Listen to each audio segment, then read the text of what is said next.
We're talking about a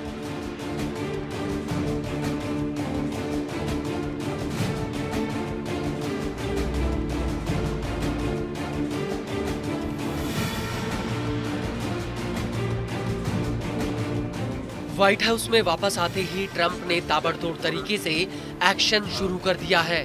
Trump ने Biden सरकार के दौरान लिए गए कई फैसलों को पलट दिया। बाइडेन ने डब्ल्यूएचओ से अमेरिका को बाहर निकालने का फैसला भी ले लिया।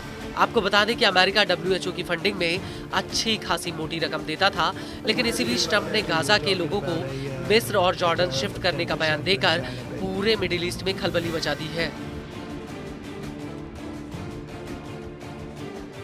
और गाजा को लेकर ट्रंप की प्रेस सचिव ने जो दावा किया है वो बेहद ही सनसनीखेज है। दरअसल व्हाइट हाउस की नई प्रेस सचिव कैरोलिन लेविट ने कहा कि बाइडेन प्रशासन ने गाजा में सिर्फ कंडोम भेजने के लिए $5 करोड़ का फंड निर्धारित किया था।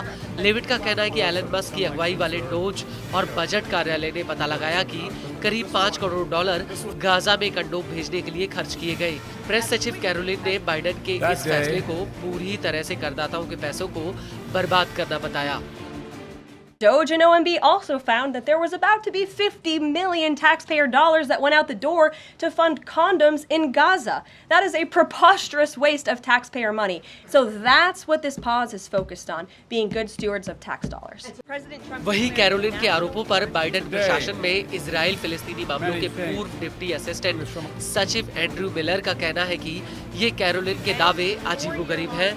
मिलर ने टाइम्स ऑफ इजराइल से कहा कि यह संभव है कि $5 करोड़ की मदद यौन स्वास्थ्य या किसी अन्य विषय के लिए रखी गई जो स्त्री रोग विज्ञान और अन्य सेवाओं के लिए हो, लेकिन सिर्फ कंडोम के लिए नहीं।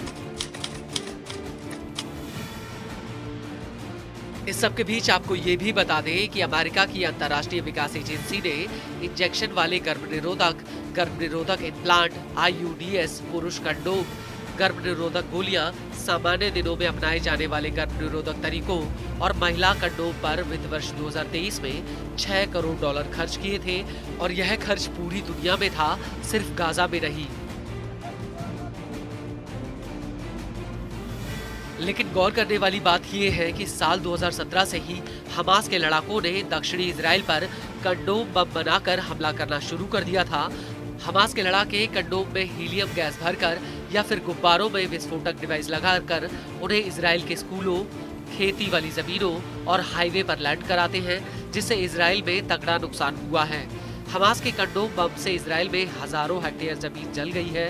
यहाँ तक कि इन हमलों से इजराइल को करोड़ों रुपए का नुकसान हुआ है।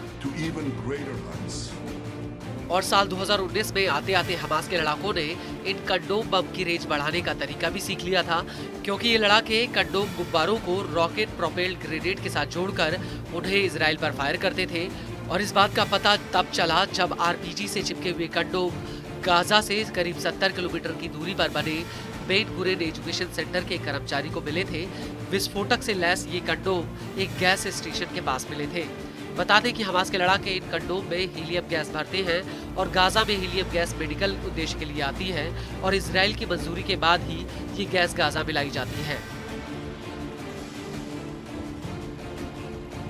वहीं अगर इन कंडोम्स के अमेरिका से कनेक्शन की बात करें तो व्हाइट हाउस में सत्ता संभालते ही डोनाल्ड ट्रंप ने अमेरिका से विदेशों में दी जाने वाली मदद पर 90 दिनों की रोक लगा दी है। ट्रंप सरकार इन सभी फंडों की गहराई से जांच कर रही है। इसको लेकर कैरोलिन लेविट का कहना है कि ट्रंप की डब्ल्यूएचओ से निकलने की घोषणा से पहले अमेरिका डब्ल्यूएचओ पर $3.7 करोड़ खर्च करने वाला था, लेकिन ट्रंप ने इसे रोक दिया।